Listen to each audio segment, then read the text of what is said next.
y además surgió como una suerte de coalición de antiguos enemigos o de recientes enemigos, que además salió al frente con una base estrechísima de control de poder y de consentimiento ciudadano.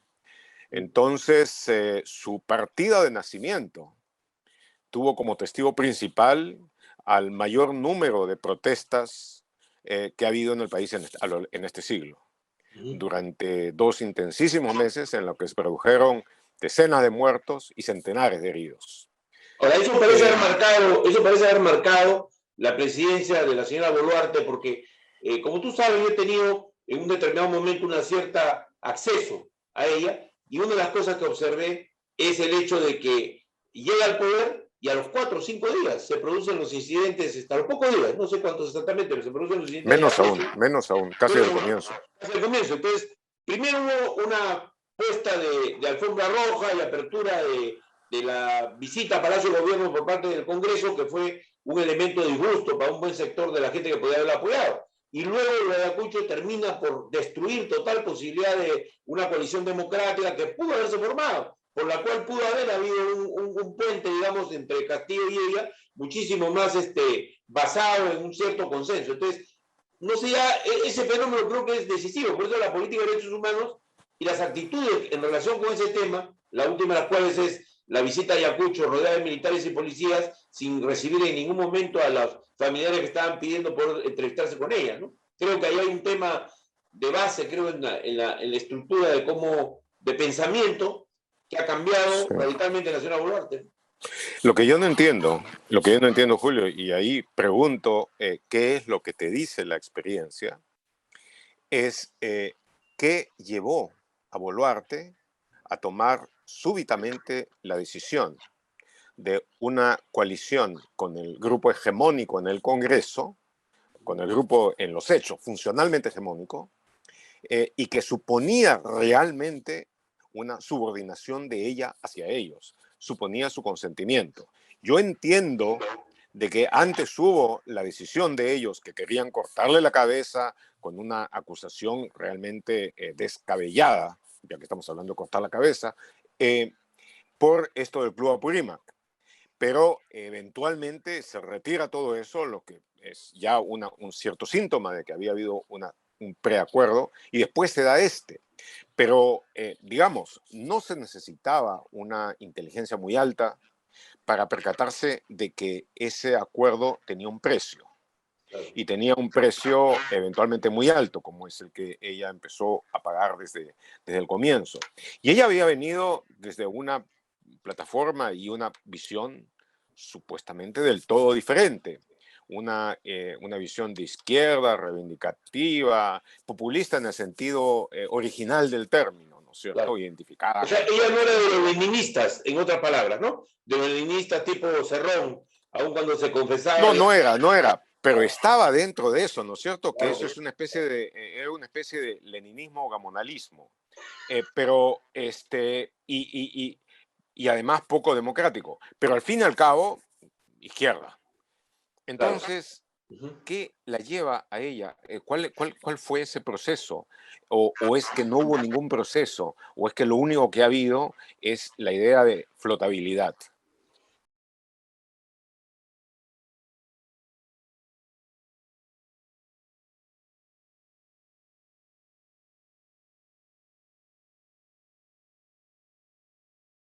Creo que hubo una mezcla de todo, pero fue decisiva la entrada de Otárola.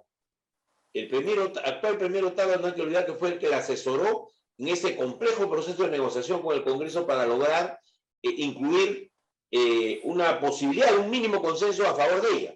Porque 10 años de condena sin que pueda participar en política obviamente acababa con ella, como ministra y como política. Entonces, eso fue lo primero que fue manejado además por varios actores. Otárola se conecta con el oficial mayor entonces del Congreso, José Chevasco, un hombre sumamente hábil para este tipo de arreglos, y además arma un... Y con mucho kilometraje. Muchísimo, demasiado. Sí, así es. Entonces, Sí. y además, previo a esta, ella también había tenido algunos gestos que no fueron percibidos por la opinión pública. Por ejemplo, su viceministro era un hombre de Patricia Chirinos. Ojo. Y es el actual ministro del MIDIS. un hombre que ha sido alcalde de Bellavista, que viene de Chimpún Callao y que pasa peor hasta ahora. Sin embargo, ya tiene algunas opiniones en el gabinete que son de ruptura con Bolivia, ruptura, o sea, él es uno de los que apoya al actual canciller. Entonces, ese en realidad, ese segundo factor también, ya había una alianza en curso, pedida por la... Entonces, entonces tú piensas de que uno de los factores finalmente que imbricó esa articulación fue Patricia Chirinos. Fueron toda la derecha, ¿ok?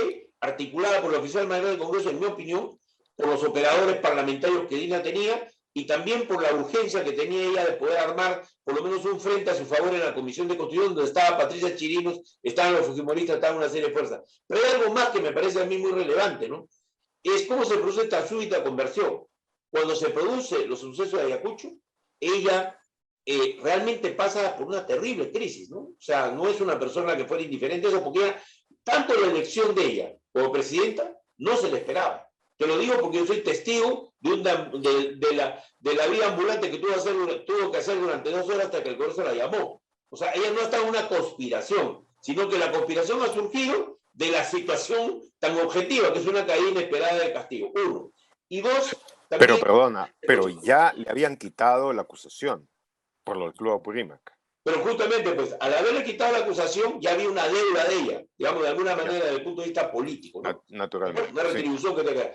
Entonces, en segundo lugar, se produce también en ella esta crisis personal que revela que también lo de Ayacucho, me da a mí la impresión que el hombre que tomó la iniciativa ahí fue Otárola, probablemente con directivas gaseosas, generales, que yo ya le conozco, porque yo he tenido la oportunidad de confrontar sus posiciones en el Valle del Tambo en aquel suceso que tú recordarás que hubo 6 muertos y él fue uno de los consejeros de Humala que llevaron a una supuesta ligadura ahí en Conga que tuvieron catastróficas consecuencias para ese gobierno. Entonces, creo que ese es un segundo dato de la realidad que es muy importante, la personalidad de Otárola, que todos lo sabíamos, un buen constitucionalista, un tipo democrático, pero nadie lo sospechaba como lo que es, una persona con una visión militarista, muy vinculada a este tipo de poder y con este tipo de mentalidad. Entonces, todo Bueno, eso y que tenía también antecedentes de manejos intensos y no afortunados de conflictos, ¿no? Como así es, así es. sucedió lo de Tambo, Claro. sucedió lo que Pachato en aquella época. Conga Entonces, también estuvo en su haber porque él era consejero de Nadine y del gobierno, ¿no? Al comienzo del gobierno. ¿De acuerdo? Sin cargo sí. oficial, pero era miembro del Partido Nacionalista, ¿no?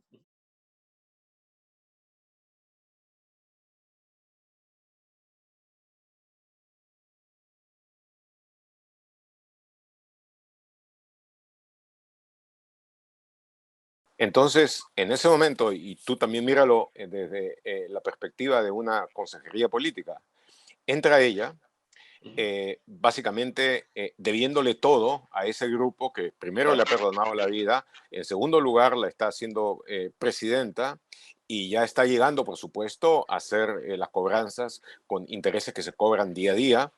Claro. Eh, pero ella, su turno, debe saber de que la base social, la base de apoyo, el consentimiento de los gobernados que tiene esa gente es uno de los más bajos en la historia de la República. Ella iba a abrir, hay que decirlo claramente, ella iba a abrir una negociación, ¿ya? Sí. Con la izquierda. Estaba en su agenda en su momento, pero se produce el suceso de Ayacucho y ahí es que ya se produce un desbarajuste. Además, también tenía la intención de trabajar con Jorge Nieto del Partido de Buen Gobierno, que todavía no está inscrito, y con el Partido Morado. O sea, tenía la idea de un frente alrededor suyo, no era la idea de un gobierno de la derecha como tal. O sea, el gobierno de la derecha se pavimenta por los sucesos de Ayacucho, tan radicales, tan determinantes en la vida del país, ¿no? Pero ahí está el otro asunto. ¿Qué pasa? Ella entra en pánico porque Así en es, Ayacucho tuvo todavía una posibilidad de reaccionar. claro. Tuvo todavía una posibilidad de tratar de establecer inmediatamente conversaciones, de cambiar completamente el estilo de la pura represión Claro. y además la condena a priori de los actores que quizá es más importante incluso que la represión. Así es, así ¿No? es, así es, así es, claro. Entonces el condenarlos, el terruquearlos, el llamarlos incluso no peruanos, como sucedió Así es. implícitamente en el caso de Puno, y digo, si unas semanas antes estaba pensando en hacer una coalición de centroizquierda, que era digamos, en el caso que hubiera estado bien escogida la gente, era una salida muy racional. En un ratito se ha convertido básicamente en una persona de ultraderecha, en los hechos, no quiero decir Claro, conceptualmente. Entonces, ¿qué pasa? Está muy asustada. escucha, ella entra en pánico, renuncia 3 veces en un solo día a la presidencia delante de sus colaboradores más inmediatos. Pero ¿quiénes eran los colaboradores más inmediatos?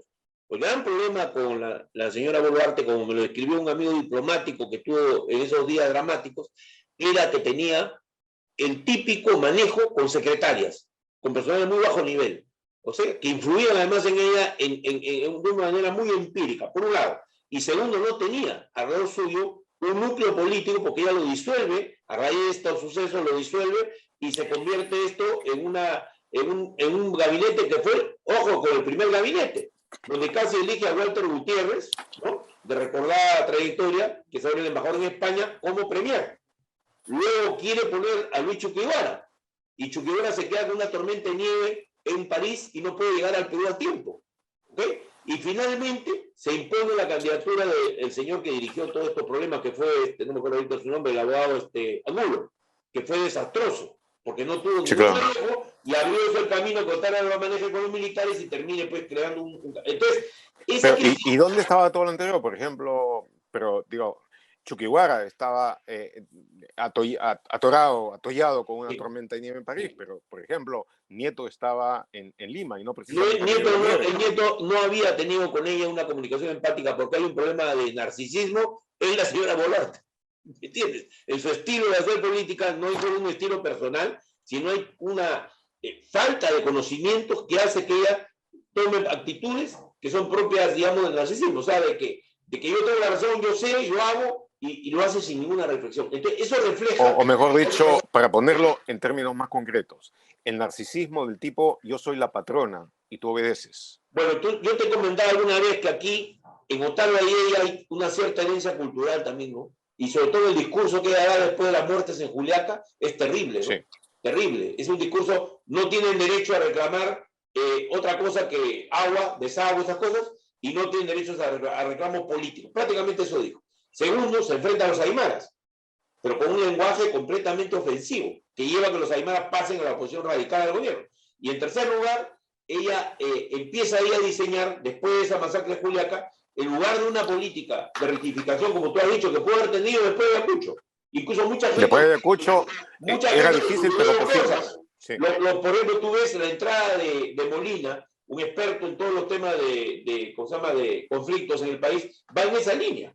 Pero lo primero que Molina le dice es, doctor, hay que pedir perdón a la población, hay que acercarse a los dirigentes, y él organiza el acercamiento y es sacada de en medio porque en medio de esto está también peleando la derecha por un espacio y están ministros que no son favorables a una personalidad así, no es un izquierdista, es una persona progresista, digamos, muy comprometida con todo lo que es la solución de los conflictos sociales. Y algo temperamental, lo cual es un problema con la señora Velar, porque ella exige sumisión de las personas que la rodean, razón por la cual yo nunca trabajé con ella de una manera oficial, ordenada, sistemática, como he hecho con muchos otros políticos en el país. No me incluí nunca en el equipo del MIS y no me incluí nunca en su equipo político personal, más que en un grupo de asesores que nos reunimos de vez en cuando. Te quiero decirte que ahí hay una conducta, el empirismo, la falta de cultura política, la falta de relaciones políticas, la falta de una racionalidad política. Por ejemplo, lo del Club Apurímac, algo Eso completamente es, aconsejable, ¿no? sí, ¿O no? sí. ¿No? O sea, que tú te metas a defender tu club de esa manera, siendo ya vicepresidente de la República, te refleja que no te mueves en los planos que te da tu identidad como vicepresidente. Estás confundiendo todo, porque además no olvidemos que ella viene a ser funcionaria 14 años en la RENIEC. No olvidemos ese detalle, muy importante, que te condiciona en una esfera de la burocracia que no es precisamente la que lidera la gestión pública, sino que es de acatamiento más bien, ¿no? De las decisiones de Sí, la dirección. Entonces hay todo un problema ahí cultural, personal, sí, que no la sí. desmerece en cuanto que ella alguna vez sustentó algunos valores, pero definitivamente se hizo todas tías a raíz de lo que sucede en Ayacucho, creo.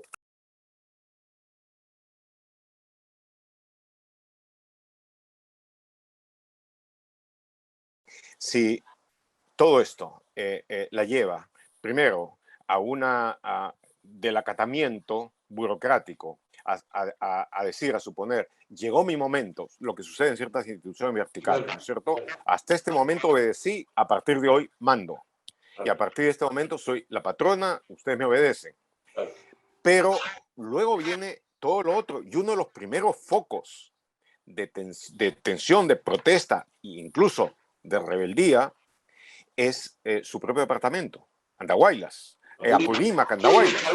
Y en Chalhuanca. Empieza en Andahuaylas. Claro, que es Apurímac. Y además en Chalhuanca, bueno, sí, y hay sucesos en Chalhuanca que también son terribles, ¿no? Sí. Y entonces, cuando tu propia tierra y tu propia base territorial y, si se quiere, política, se ha levantado en contra tuya, en ese momento no tuvo reflejo alguno. O sea, eso es lo que me lleva a pensar de que hay un momento en el que entra una suerte de pánico blanco. Sí, claro. Es decir, aquel en el que deja ser, no puede razonar bien por la tremenda tensión, y todo es sobrevivir a costa de lo que sea. Y en ese momento, para ella, el único nombre del salvavidas es fuerza.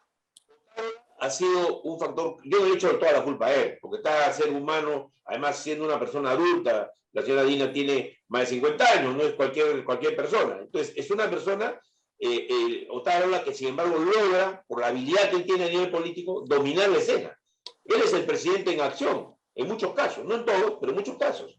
Ella es la que presenta la imagen pública, pero el hombre que toma las decisiones, me han dicho muchas personas que han visitado Palacio, es básicamente Otárola. Y él tiene una línea que en este caso es salvarse de todo lo que ha pasado, y le da un terreno común con la Presidenta de la República. Y por eso el tema de derechos humanos no han hecho ninguna investigación, han dado mal las órdenes a los militares, no hubo, parece ser, ni siquiera una reunión con el comando antes que ellos vayan a Ayacucho, ¿no? Y tampoco, y en Juliaca ya la cosa también se ve como que ocurre lo mismo, a pesar que hay un nuevo ministro de Defensa. Ese ministro de Defensa aguanta al ejército hasta donde puede, pero ahí la policía actúa.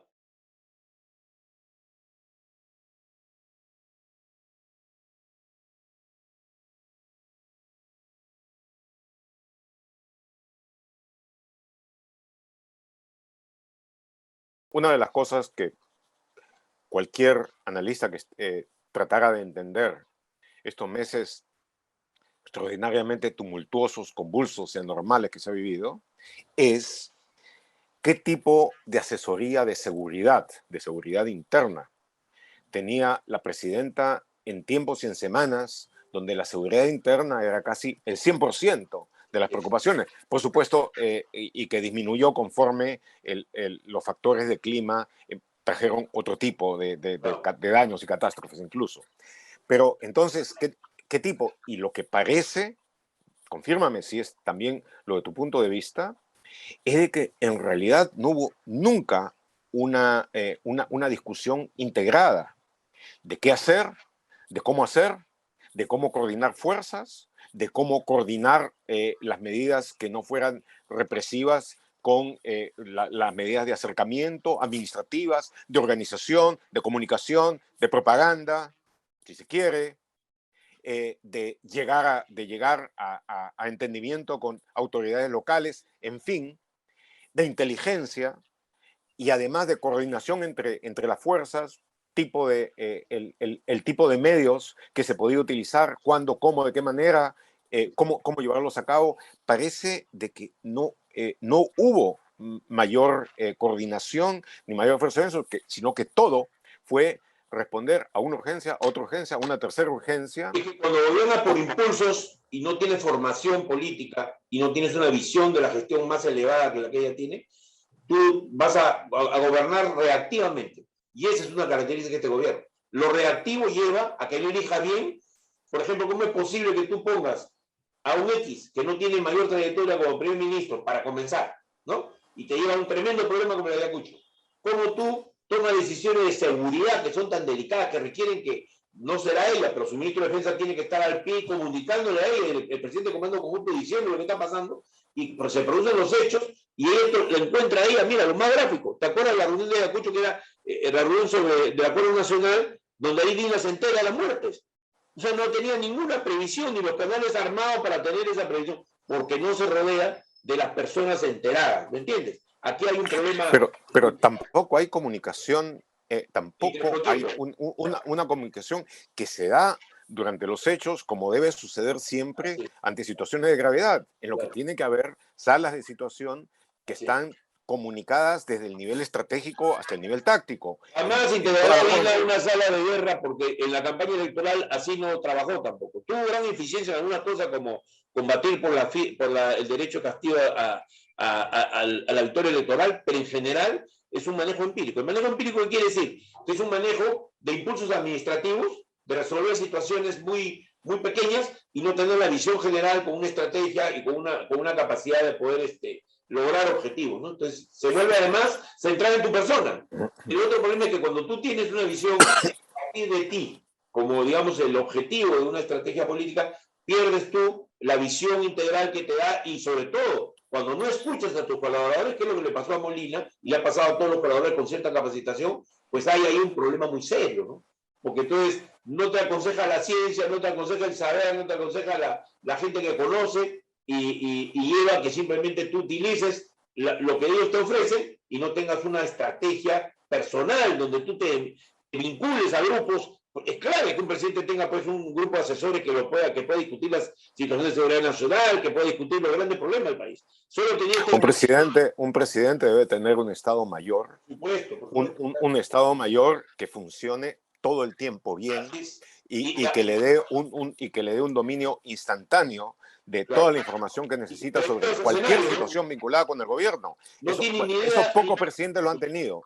Pero en una situación de emergencia como esa, lo menos que se puede tener, ¿no es cierto?, es una sala de emergencia, operaciones, donde estén todos los factores. Porque ahí tú tienes una de las cosas. Si rápidamente, cuando empiezan las protestas por el desmanejo que has descrito tan acertadamente, si empiezan las protestas, adquieren inmediatamente intensidad y se tornan peligrosas. Entonces, la información que le llega al gobierno, según entiendo, es claro, están por tomar el aeropuerto de Ayacucho, están cerrando todas las vías, se está produciendo lo que en términos reales es un bloqueo dentro de la nación, y si esto continúa va a ser una suerte de estado preinsurreccional, en fin, eso es lo que le dicen. Claro. Y entonces viene la decisión... Además con el terruqueo, con el terruqueo que juega en ella, que viene de una zona de emergencia, que lo ha vivido de joven, ¿no? Porque yo ahorita listo cuando tenía 15 años, entonces hay realmente ahí maneras de tratar el tema que a ella la aterran y la alarman y la llevan a tomar decisiones de dejar en manos de los militares todo. Yo creo que ese es su error. Pero precisamente, si vienes de Apurímac, si vienes de esa zona que fueron aquellas que primero y más intensamente sufrieron la violencia del conflicto interno, y sobre todo el accionar asesino de Sendero Luminoso, entonces lo que tú entiendes es la necesidad de saber modular, dirigir la fuerza de una forma apropiada a la circunstancia, porque si te dan una situación de peligro, de descontrol, que sí había, en una medida objetiva, se había dado una situación de descontrol por la falta de manejo político. Claro. Entonces, se da eso, y también por una organización de protesta, por supuesto. Si se da eso, entonces y vas a pasar a utilizar la fuerza para contener la protesta, una de las primeras preguntas que cualquiera que esté en posición de gobierno y sin tener experiencia se hace es: ¿qué medios, qué métodos vas a utilizar de control por la fuerza? Porque si lo que inmediatamente dices es que salga la Fuerza Armada, que salga el Ejército con el equipamiento regular que tiene, el equipamiento normal que tiene, para eso, la falta de entrenamiento en control de disturbios, disturbios urbanos y pacíficos, entonces lo que va a suceder es de que apenas se prenda la mecha, van a volar las balas, como sucedió. Pero lleva a una conclusión que es muy importante, ¿no?, sobre este tema. Y es de que, nuevamente, la improvisación, dos personas emocionales, porque Alberto Tagle es una persona muy emocional, aparece muy tranquilo y todo, pero es muy emocional. Y la señora Dina Boluarte lo es también. Y no se basan en la inteligencia, digamos, en la previsión de lo que los acontecimientos pueden desencadenar. No se basan, por lo tanto, en una visión sistemática, razonada, ¿no?, de los hechos, sino reaccionan como hacen los empíricos, pues que no saben bien las cosas no tienen información encima de la mesa y toman decisiones. Yo creo que la decisión que se ha tomado en Ayacucho fue algo así como que vaya la Fuerza Armada y resuelva el problema.